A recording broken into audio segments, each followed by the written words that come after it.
Welcome, and thank you for listening to a great episode from the podcast series, marketingisgrowingconfidence.com. Hello, everyone. Welcome to our first episode on Marketing is Growing Confidence podcast series. I'm extremely excited about this podcast series. By the way, I'm Naren. I'm a serial entrepreneur. I'm the founder of Equa.com, a marketing company for doctors, Doctor's Choice Awards, a platform where doctors rate each other, and Fans Choice, where we have 15,000 businesses with fans. I'm really excited about this topic, Marketing is Growing Confidence, which is why we launched merketing.com, because in one sentence, that's what great marketing is. Great marketing is about growing confidence. Doing it not one-on-one, but rather with a lot of people in lots of different ways. So today I'm really excited to have with me in this first episode JV Crum III. JV is somebody I have a lot of respect for because of his own life story. JV, at a very young age decided to be a millionaire, and he kind of, figured it out and made it all happen. And then, learned along the way that alone doesn't make you happy. So he started searching for what is his purpose and what's he here to do. Got a bunch of degrees, did all kinds of things, including, getting a law degree. And then he dedicated his time and efforts to helping entrepreneurs, grow. So I'm really excited to have JV today. JV, welcome to our first episode of Marketing is Growing Confidence. Thank you so much for having me here with the launch episode. It's my honor to be here. Thank you, JV. Appreciate it. Yeah. So maybe what I can do is I can kind of give everybody an overview of what is this idea of marketing is growing confidence and how does it work. And then maybe we can just jump into talking about some examples of different strategies you can use to grow confidence in your customers. Yeah. So the whole idea or the inspiration came because think about the iPhone 10 years ago when it first came out. People had never seen it. They just saw a video, and it was so different. And Apple had never in its history ever made any phones, so they didn't know how to manufacture phones, they didn't know how to design phones, they didn't know anything. Regardless, and their phone was really expensive. So the best smartphone at the time, which was BlackBerry, I'm Canadian, by the way, so I guess I was sad to see BlackBerry die thanks to the iPhone, but that's life, I guess. But in those days, they were number one. And Apple comes along with a phone that was more expensive than BlackBerry, and it's so different from the smartphone at the time. And nobody could even see it. They just saw a video of Steve Jobs presenting it, and they lined up to buy it. Sometimes 24 hours ahead, not just one or two people, but hundreds of thousands of people.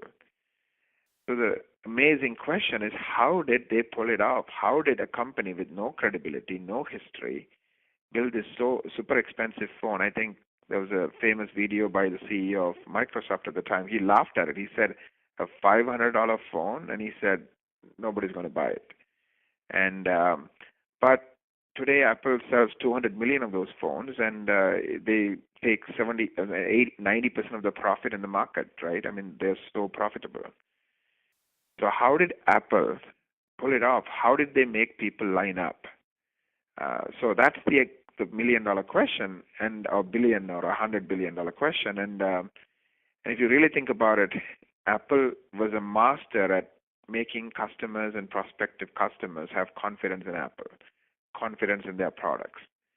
And they didn't do it just because of one technique or one strategy. They did it because they employed multiple strategies, all working together, all supporting each other.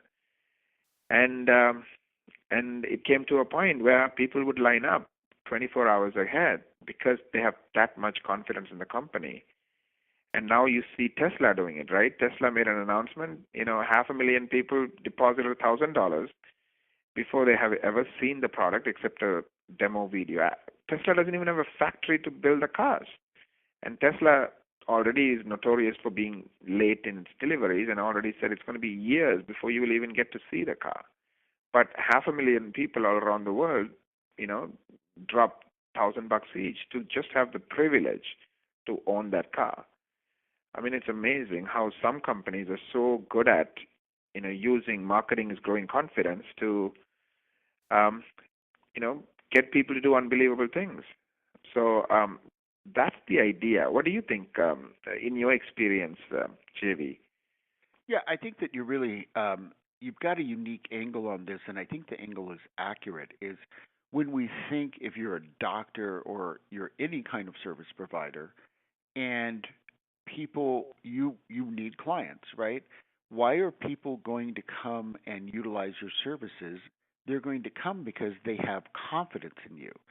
And especially in an area about working with a doctor, because you're you are not educated in all the areas that the doctor is, and you're looking to the doctor for authority, and you're not looking at them for authority about something that if you say you hire somebody to help you paint the right color on your wall.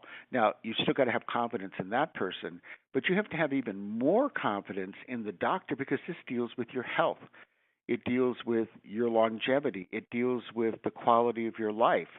And you've got to have great confidence. And unless that's exuded in some way and marketed in a way that someone goes, oh, say they come to your website and they look at it and there's all this credibility and their testimonials and you're clear about what it is that you do and the kind of results you get, not just all these features, but the kind of results.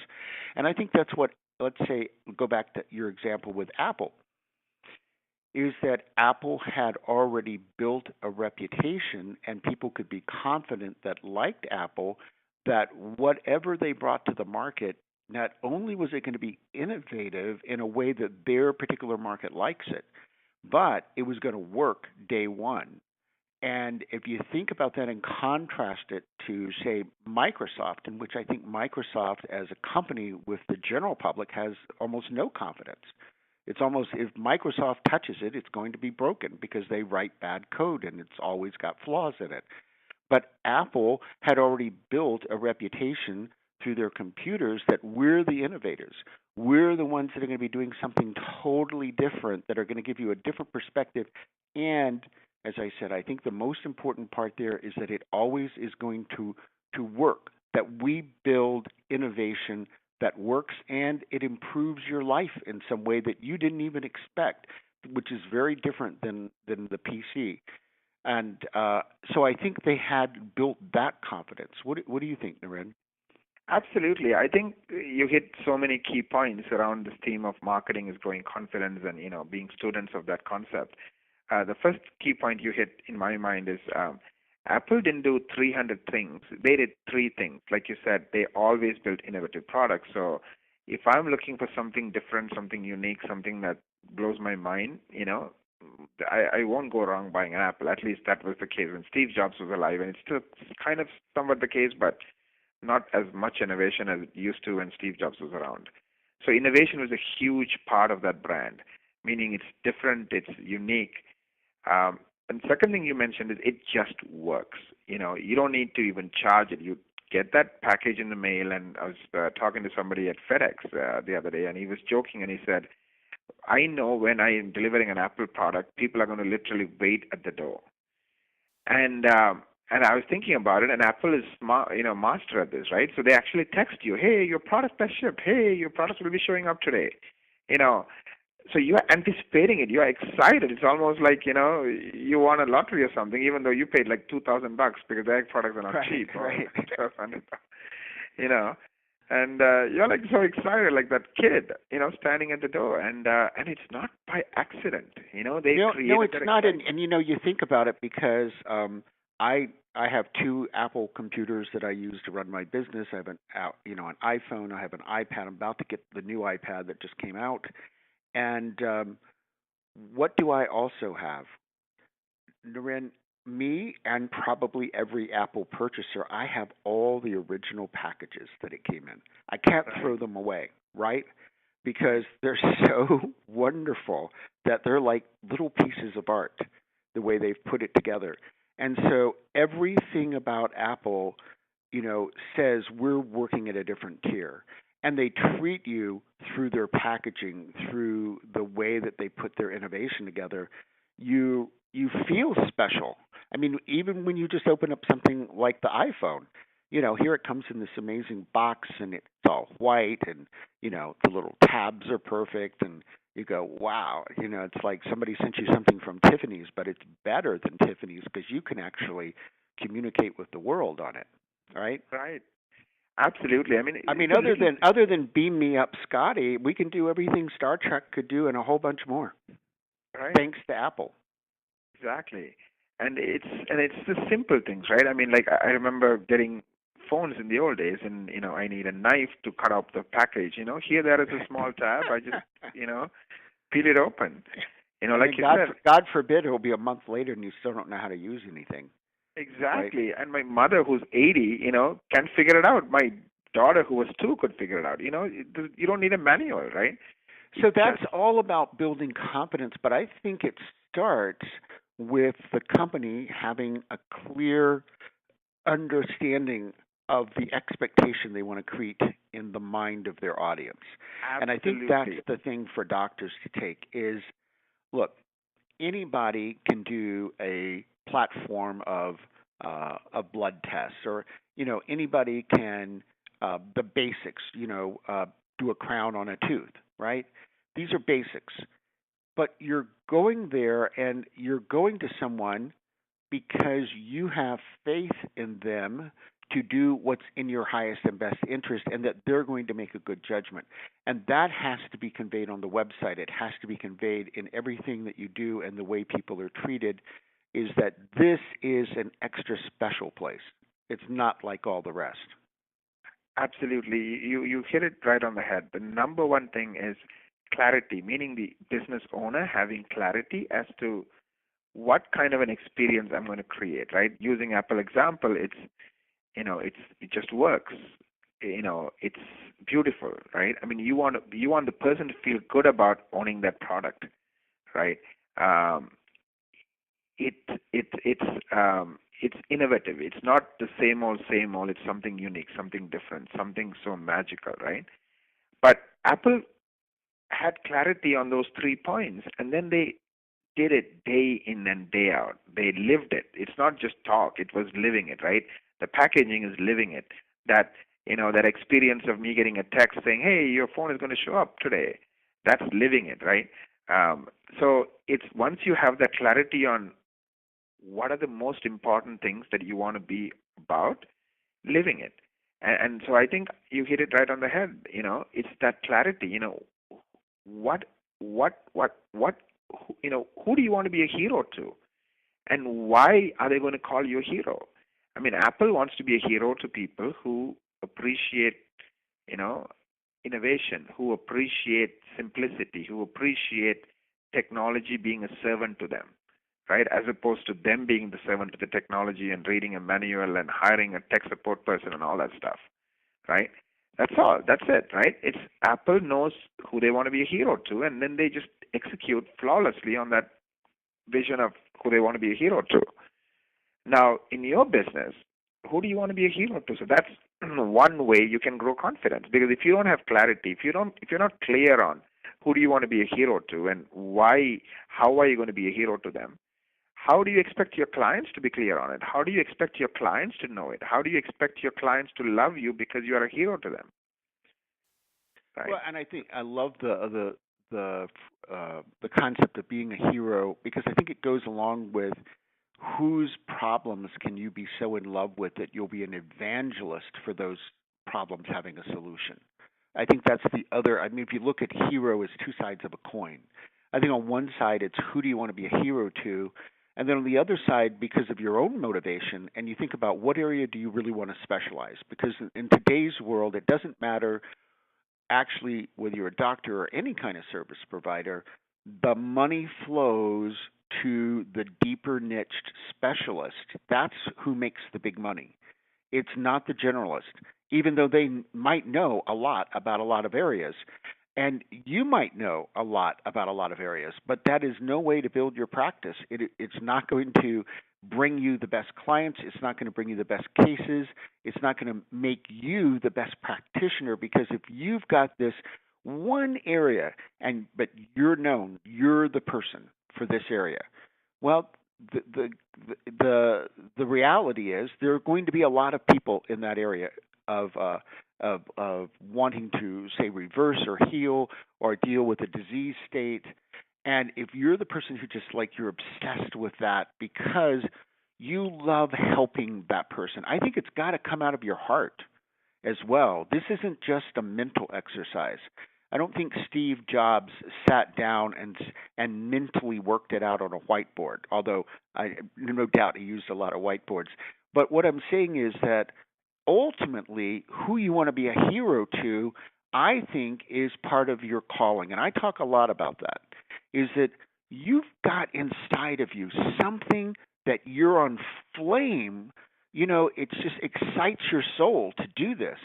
And you've got to do that because that's what drives you. I think that's when you can be the true hero journey person, and you can really be a hero to someone. And on the flip side of that coin, you can be in love with their problems because they just spark you in a way that gets you curious to how am I going to solve this problem? And I really want to solve this problem.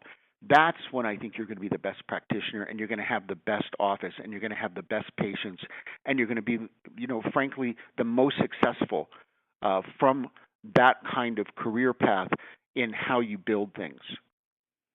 I totally agree with you. And I mean, just to kind of piggyback on the comment on Steve Jobs, I think he wanted to be a hero to people who believe that technology should be the servant, not the other way around. Right, and exactly, yeah. They wanted technology to be the servant, and I think they're also, if you look at the earliest adapters, because I looked at Apple Macs for 7 years before I bought. Now, it wasn't that I wasn't sold day one, but back in the earlier days when everything wasn't cloud, that kind of changed everything for Apple. I'm a business guy myself, so all the software was made for PCs. There was nothing that I wanted to use that was made for an Apple. So the earliest adopters, which is really where the culture got started, were truly outside-the-box thinking innovators. They wanted something that was different. And then the rest of us actually wanted that. And once cloud came along, then the platform didn't matter because we're all interfacing with the internet. Now I get to have that cool innovation that I love because it doesn't matter for me to use any of this. I actually was looking at my database yesterday because I had to find a password. I have actually over 200 applications. Now, some of them we have multiple versions of that I actually have passwords for. That's mind-boggling. But that's the world we live in today. And they're all on the internet. Not a single one's residing on my Apple. Absolutely. That's an excellent point. So, and I want to piggyback on your second point, right? This question of who do you want to be a hero to, it's a two-way street. I mean, I'll tell you some examples of some of the doctors. Like I have one doctor, he works 24 hours a day. He sees 1 to 6 patients. He's a dentist. And he's exceptionally successful, and he loves his life. And he's an overnight success, 20 plus years in the making. Now, he's a hero to people who appreciate their health and who care about what they put inside their mouth. So he cares a lot about the materials that he uses in dentistry, and he spends a lot of time, studying it and, helping other doctors get good at it. So not only is he helping his patients, but he's also helping the whole community of doctors grow, right?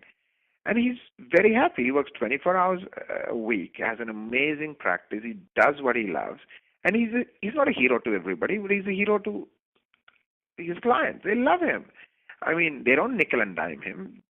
He doesn't have to convince them. They convince him why, he should take them on. They love him so much, they tell their friends about him, and they do things for him. When you're a hero to somebody, they want you to succeed because you are a hero. I mean, who doesn't want our hero to win, in that movie or in that, thing, right? We all do. And Well, I think that you think about when you think about heroes winning. I guess for me, I always think of Rocky, right? right, exactly, And then we ourselves want to be going up the steps to the Philadelphia Art Museum. right, We want to be standing there, with our gloves on and go, yes, I'm the hero too. So part of who do you want to be a hero to as a doctor is that they also want to be heroes. They want to be heroes of their own lives, and they right, can't be heroes of their own lives unless you show the path for them to get to the health that they want. exactly, exactly. Yeah, another story I can share is I have this denturist. He used to be this doctor who ran a big practice and, pretty much, worked like crazy and all of that stuff. And typically I don't take denturists because it's such a tiny niche. But he figured out a way to be a hero to somebody who really wants to change their life with this amazing set of dentures. So it's like a one day end to end. He spends the whole day with you from start to finish, and at the end, you change your life. For the rest of the next 20 years, you have an amazing smile and an amazing, health, and you can chew your food and enjoy your food and be proud of, your smile, right? And and and he didn't figure it out on day one. It took him a while to become that hero to that person, right? So I can go on and on and on. And every person that I know who's happy, who's successful, and growing, typically they are a hero to somebody, right?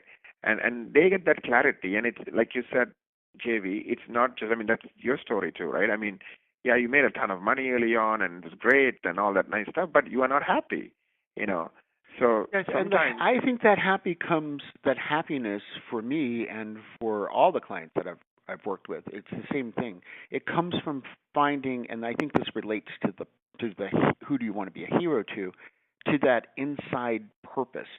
And I think, let's say you're a doctor, and that is integral to your purpose. But there's a deeper. This is what I have found about purpose, because it's one of the things I study. It's one of the things I work with. Literally every client I work with in building their business and getting it to scale. We got to find that internal purpose that's driving them, so they can build around it and get their team around that and get a vision that people can buy into. And that's the part of who do you want to be a hero to. But what I found is, let's say being a doctor is that, bigger purpose, but then you keep digging down through the layers, and over the years it gets more refined and more refined and more refined.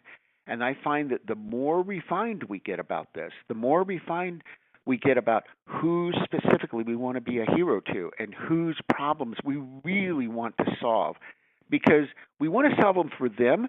But there's also, and I'm going to use self-interested here in a real positive way. Part of being a great doctor is that you're just passionate out of curiosity as well. Is that right, you're literally on, as I go, you've got a flame inside. I want to solve this problem, and you feel called to solve that problem. You could go, if I spent the next 20 years of my life working on this and really becoming the absolute best. I'm not a real strong believer in these. We've got to come up with a slogan, and we're the best in the world versus everybody else. Everybody's on their own best journey. We're the best we can be, and then we're going to attract the best clients possible. right. No, absolutely. I mean, like you said, it's a journey. Like in my own life, I found that I still keep refining who do I want to be a hero to and how I'm going to Right. be a hero to them. Because as much as you're looking outside, you're also looking inside. And the funny thing I realized is success and all of that stuff is a byproduct of that. So you don't really work for success. Success just happens because you are a hero to that person or that group of people, and you get you become a better hero and a better hero, and they love you more, and they want you to succeed more. And so life is short, so why not have it all? Why not enjoy yourself? Why not Well, love what you do? and I think as we go through our life journeys, in the last few months, because of my own life journey, I got clarity, and it's changed my website. I'm doing more writing today. I've been finishing up a complete revision of my LinkedIn, and a phrase got clear to me. I want to only work with high achievers, and I have a way of expressing that. You can stay in the little ripple pond. That's where most people choose to live their lives. It's that safe little ripple pond, but it's, you know, you're never going to get knocked over too badly, but you're never going anywhere either. And or you can make a big wave. Or another distinction is once you start making that big wave, now you could make a tidal wave with your life. And if you're a doctor and you're thinking, well, what is this real journey about? Ask yourself, how can I turn my practice not just into a big wave and define what that means for you, but how could I be a tidal wave that really sweeps out there in a positive way and brings this great message and impacts more lives? And maybe that's having a clinic with other practitioners, you know, and you own the clinic. Or maybe it's having multiple clinics. Maybe it's doing something like Deepak Chopra, where you're going to write books, you're going to have workshops, and you're also going to have this clinic and this practice. I really love people to think bigger because I think all of us, no matter how big we're thinking, there's a bigger place we could be thinking. There's a bigger wave. There's a bigger tidal wave we could be making with our lives. And that's where the optimal success comes from, where you're going to be, you know, mega fulfilled and you're making such a positive impact in other people's lives. And from that, because money follows value, you're creating the highest levels of wealth you can. And, you know, my brand's Conscious Millionaire. I believe that by making a bigger impact, we receive bigger payments and we make more money. And that's a good thing because we've made the money by really helping people. Exactly. I mean, it's kind of interesting. One of the quotes I remember is, sometimes you have to simplify or shrink to grow, right? So in some sense, you're really going deep and deep within yourself as to who do you want to be a hero to and getting better and better at it and more refined at it. On the other hand, it creates massive growth because the deeper you go, the more impact you can have because you're so refined and so focused, right? So instead of spending all your time doing the 90% of the stuff that doesn't matter, you're starting to do the 20% that does matter, and then 10% that does matter the most, and then 5%, and then you get so refined. So all your time is like high impact, and Exactly. It's not just high impact, but it's the best time you can spend because you're loving every minute of it. You're enjoying it. You're being in that moment. You're really, and then some of the things I've seen is these doctors who are so amazingly successful, they also create a team around them who are also growing like that. They're also evolving. So, they have the best office manager, the best, because they are helping these people grow and grow and grow and really find their calling and their purpose and be part of that team. So everybody does their piece, do what they love, but then together they do this amazing thing, and it changes people's lives, and the customers or the patients appreciate them for it. So, well, I actually was. I'm going to finish it this afternoon. I actually was watching Fences last night, the new movie Fences, and what's interesting is in the 1980s, I actually saw the original play on Broadway, so I was very interested to see it. But I also I watched all the extras. That's what I spent last night doing, watching all the little docu-pieces. And Denzel Washington is talking about, Augusta Williams' incredible masterpiece of a play that they're now turned into a movie as well. And his comment was exactly that. He brought together the best cast possible. And even though he was the male lead in the cast as the director, his goal was to get the best out of everybody and let everybody shine in their own way. And that's the kind of team we're talking about, is everybody on the team playing their particular roles in that movie were the best possible. And then everybody can shine. And that's when you're going to get an experience for your clients that's going to be amazing. Yeah, absolutely. And I think the other thing I'm also realizing is the word competition becomes meaningless. You're not competing with others. You are trying to be better than your yesterday's self. There's nobody else you need to beat. You're just trying to grow and be better than who you were. That's it. Yeah, you're not trying to dominate other people. I mean, if you look at Apple, they're not trying to dominate the market. They're always focused on bringing out the best product, the best service, in the best packaging, and I'm talking the packaging both of the product because that's part of it. We get pieces of art. When you buy something from Apple, whether it's an iPhone, an iPad, or, a laptop, um, screen, they're all pieces of art. You could actually take these and put them in the MoMA in New York because they're pieces of art. Yes, I'm glad. I mean, it's interesting you mentioned that. I mean, I have listened to every word out of Steve Jobs and every video that you can find. I've spent some of them. I watched it like 10 times. And one of the first things he said when he came back is a lot of people at Apple believe that for Apple to win, Microsoft has to lose, right? And he said that's one of the mindsets we need to change. This Apple doesn't have to, Microsoft doesn't have to lose for Apple to win. And I think that's sometimes, life, right? A lot of times with pain comes growth. I mean, he had to be fired. He had to be kicked out. And later on, he reminisces and he talks about how that might have been the best thing that ever happened to him. But over the next 10 years, he grew up. He changed the way he was thinking, changed the way he was looking at the world. And I mean, that's a profound statement to make because, I mean, if you read his history and his books, I've read like 7 of his books, or, books about him and stuff. And it's very interesting. I mean, he was this, kid who didn't even, own up to his own daughter. I mean, he's a person who hated Bill Gates. Right. And then they became best of friends, before he passes away. I mean, he grew up, and I don't know if they were best of friends, but they were like amazingly, like comfortable with each other, and they used to talk about, their journey together and stuff. But it's well, I want to go back and just look at this relationship of for Apple to win, Microsoft has to lose. And first of all, I look at life as a triple win, that it's you, others, and society winning together, and it's not about competition, it's about collaboration. Now, I want to switch frames slightly. Is for the people with whom we want to be a hero, right? If we are the winner in their hearts because we really provide them what they want, then in their minds, all other options have lost. Not that the company itself, the other companies have to lose. I'm saying in the mind of the client, everyone else has lost because they only want what you have.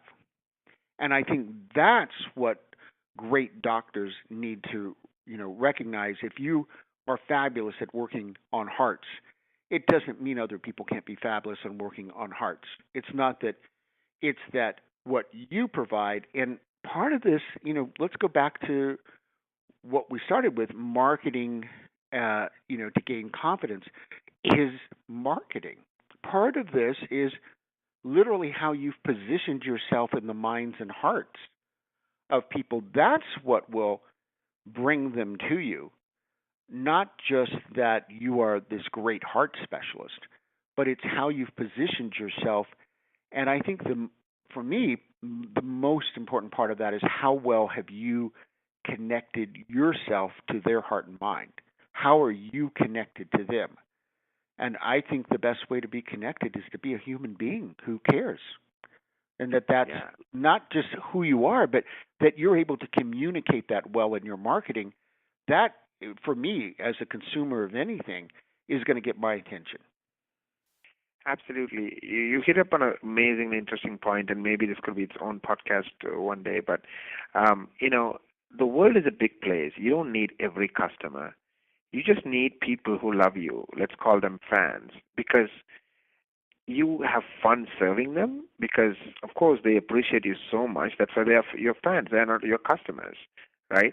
And when you enjoy serving them, you're going to go all the way. You're not going to stop at 70% or 80%. You're just going to give you 100%. You're going to give it your all, and they appreciate it. And like you said, when somebody goes from being a customer and becomes a fan, meaning you are a hero to them and they love you for it, the relationship changes. It's amazingly fulfilling relationships for both parties. It's beyond money, right? And these people who are your fans, they want to see you succeed. I mean, you and I are sitting here and talking about Apple. Did we get a check from Apple? Did they, send us free products? Nothing. Their products are very expensive. Why are we doing it, right? Because we love what they stood for, and we love, what they have done, and and nothing can buy this kind of loyalty, right? Where, But it's we are interesting fans. because on my podcast, I change questions over time because I've done 900 episodes. But for gosh, I think about a year, one of my questions was, "What is a brand that you love and why?" And there were two brands that stood out as having by far the most mentions, and Apple was number one. And it's not like anybody was prompted. I would just ask the question, and these are a wide variety of guests, who are entrepreneurs, coaches, leaders, but across the spectrum of people living in the United States and other countries, Apple was the most mentioned brand that people loved and admired. Right. And so there's, I think, the reason, and I think all the lessons that we've been discussing, Naren, for any doctor need to be taken to heart, because when you put together your marketing to reflect all of this, and it's genuine, it's authentic. You can't manufacture this stuff, because if you go out and you kind of manufacture a marketing campaign, like politicians do, you're going to go do the surveys, and then you're going to tell people what they want. The problem is, with politicians, then they get elected, and we find out that wasn't true. That just seems to be the way that one works. But as a doctor, that's not going to work too well, because when they come to you and they come to your office, they need to experience what you've now created as an expectation in their mind. And when they do, they're going to come back. They aren't going to go to anyone else. Absolutely. And something I just noticed in listening to you speak is mindsets, right? I was at I'm always looking at growing, and I was at my coaching, like a group thing with strategic coach. I'm a part of that group, and so we had a whole day session, and they have these chargers where you can charge phones, and I was noticing, they had 2 iPhone chargers, and they have 8 other kinds of chargers. iPhone chargers always, there's enough, like people waiting to use those 2 chargers, and then other ones, not a single person. It's kind of funny. I think even as a doctor, I mean, again, this could be a totally separate episode. You may want to think about the mindsets of the people who you are a hero to. And I think when you're talking, I was just thinking about that. I think people who have that growth mindset, meaning they look at the world as, hey, my glass is half full. How do I make it more full? As opposed to the people who have the mindset of scarcity. It's half empty, and who do I blame for this half empty? And let me blame somebody, and then, okay, fine, let me find a new person, and now try it, and doesn't work. And so I think there is something to be said about marketing and mindsets, I think. Once you start going deep and deep and deep about who do you want to be a hero to, this becomes more than just, the mechanics of medicine or mechanics of taking care of somebody. It's really become something much more personal and much more interesting and much more, deep. Well, yeah, I agree, and I think that's where it goes back to what we talk about at Conscious Millionaire all the time. It's about being authentic. It's about being real. It's about taking the journey that you're here to take, because that's the only way you can build your practice the way that you want to build it. If you're going to your own practice with your name on it, or a name that you created, and you feel that knots in your stomach, something needs to shift. And I can guarantee you what needs to shift is in whatever direction will get you to feeling real and vibrant and joyful and excited inside, because those are the emotions of authenticity.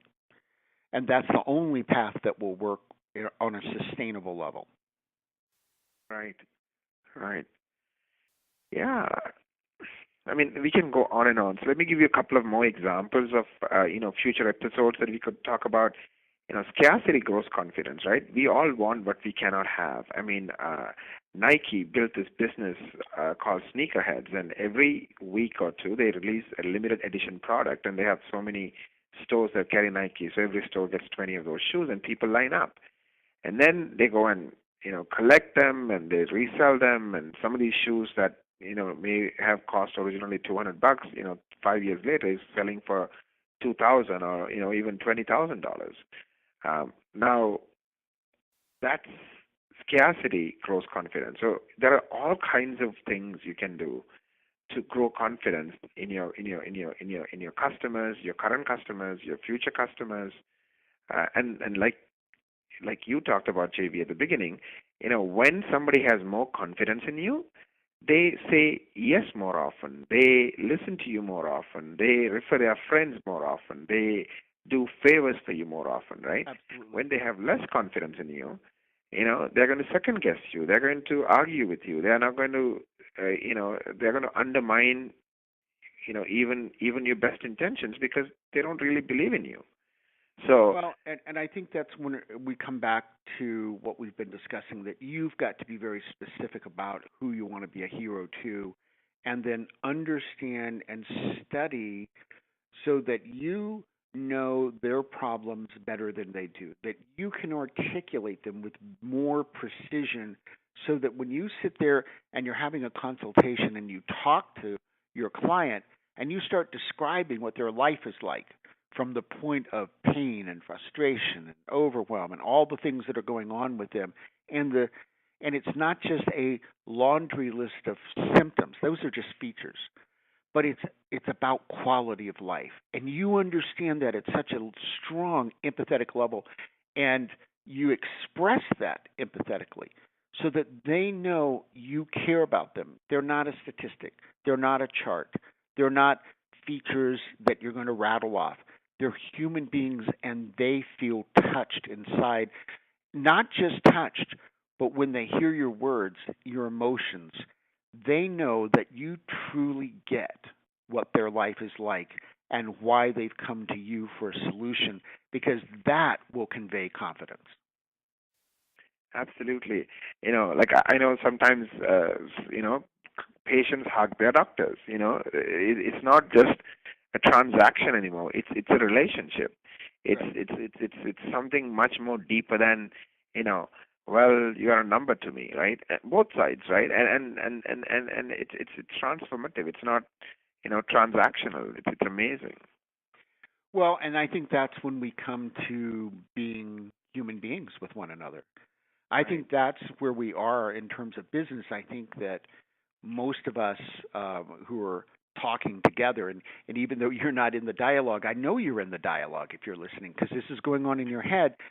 And we all, at one way or another, business has changed so rapidly that business was just about profit centers.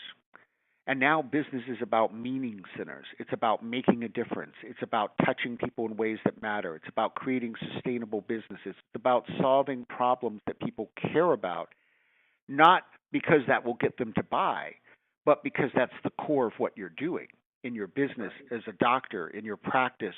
It's not just it's the insurance game may have people running through your office, but if while they're there you touch them in a way that communicates that you understand their problem, you want to be their hero, and you're going to provide them with real solutions, they're going to keep coming back to you, and they're going to refer your friends, and you will need to add more practitioners just to be able to serve all the people who want to be served by your name, your brand, who you are. Yeah, this brings up another point. If you look at human history, right? I mean, up until maybe 100 years ago, most humans spend most of their time putting food on the table, meaning they work from dawn to dusk, in a farm or or doing some kind of a skilled work, right? And by the time they came home, they were tired. They ate, they slept, they got up in the morning and did the same thing. I mean, even the concept of weekends was kind of a new concept, right? Now, if you look at Maslow's hierarchy of needs, those basic needs we take for granted. Now we don't even spend 10% of our time making money to put food on our table, right? Now we spend a lot of our time on other things. So going back to the Maslow's hierarchy of needs, right? The physiological needs, the safety needs, then the ego needs, then comes belonging, being part of a community, and then comes purpose or meaning, right? And as society, as a human race, I mean, If you look at 400 years ago, there would be a disease and it would wipe out, 1/3 of a country, literally. I mean, now you never hear those things happening. Now we have kind of conquered, like one of the books I was reading is Sapiens, which is the brief history of mankind in 350 pages. And then the next one by the same author is Homo Deus, which is the history of the next 100 years. And he talks about how we have evolved, and of course, as a historian, he also paints a dire picture. I'm not into the dire stuff, but what I got out of it is that as a society, as a race, as a human race, we are thinking more and more about the things that are higher in Maslow's hierarchy of needs. So people are much more happier when they are being a hero to somebody, right? Because that's meaning, that's purpose. Right. That's the highest level. I think that's the biggest shift in business and professions that's occurred. And I think when I think of my own brand, why is it thriving, Conscious Millionaire? Because people want to build businesses that have meaning. And why do they want to build businesses that have meaning? Well, it starts with you. You want to live a life that has meaning. And that's true for you as a doctor, and it's true for every patient that you have. Right. Every patient wants to have meaning. When everything's said and done, that's really what we're in this journey for at this point. It's not that we have to go out and hoe some potatoes so we'll have something to eat tonight. Right. It's how do we get to meaning? And exactly. Health has a lot to do with meaning because it has to do with quality, and it's integral to the journey that we take as human beings, because I'm dealing with the fact I have an aunt who is 92, and she just had an MRI. She's in the hospital right now. She'll be coming home, and she has 2 blood clots on the brain, right? So the doctor has told her to wear a helmet for the rest of her life. Now, I'm here to tell you she's not going to do that. And I've thought through it, and she's one of the closest people in my entire life and has been. So we have a great relationship. And I said to myself, she has a right to also choose what is quality of life for her. And if going out to the grocery store and church and everything in a helmet is not quality of life, then that's part of the meaning transaction, and the doctor for her will become a hero when he champions her life the way that she wants it. And I think that's also part of the doctor's role today, is to champion people's lives the way they want. And maybe that leads to longevity, maybe it doesn't, but if it leads to quality, isn't that really what we're about? Absolutely. Yes, absolutely. I'm really, really, really looking forward to our next episode, and we'll pick a topic that really will help people grow confidence in the practice, in the present, in the future. And I think this is one of the best episodes I've ever done, because I think this is a wonderful conversation, JV. Oh, well, thank you so much. And again, it's just great to have you all listening. I mean, that's the reason Naren and I are having this conversation. And I hope that this is bringing you meaning, because that's really what this is about. Absolutely. Absolutely. I really hope all of you are enjoying it. We will be, sharing it on marketingisgrowingconfidence.com. We'll be sharing it on growingdentist.com, as well as growingmd.com. And, we'll get it out there in many ways we can. So we'll be literally reposting the same episode on multiple podcasts. So, people can listen to it in all kinds of places. Well, would it be okay if I give everyone a copy of my book? Absolutely, JV. Go for it. So my book, and it's you have things that happen that are milestones, and I worked on my book for 7 years and actually rewrote it 7 times. But sometimes things pay off because we became number 1 in 34 categories at the same time on Amazon, and literally became the number 1 book on Amazon. And folks, for all that work, I can tell you it lasts 6 hours. But 6 hours on Amazon as number 1 is actually kind of a big deal. But that's the world we're living in. And we had 50,000 downloads. So I want to give you the book for free. It's Conscious Millionaire, Grow Your Business by Making a Difference, because there's so many things in this book that will help you as a doctor build your practice in a way that's going to make it thrive and is going to connect you to those right clients and help you build the business that's going to make a difference and make you the hero out there. So people are going to want to do business with you. So you can get a free copy of that at consciousmillionaire.com/free book. So that's consciousmillionaire.com/free book. Thank you, everyone, for listening, and thank you, JV, for joining me in this first episode of Marketing is Growing Confidence. Once again, till we meet you again with another episode of Marketing is Growing Confidence, have a wonderful day.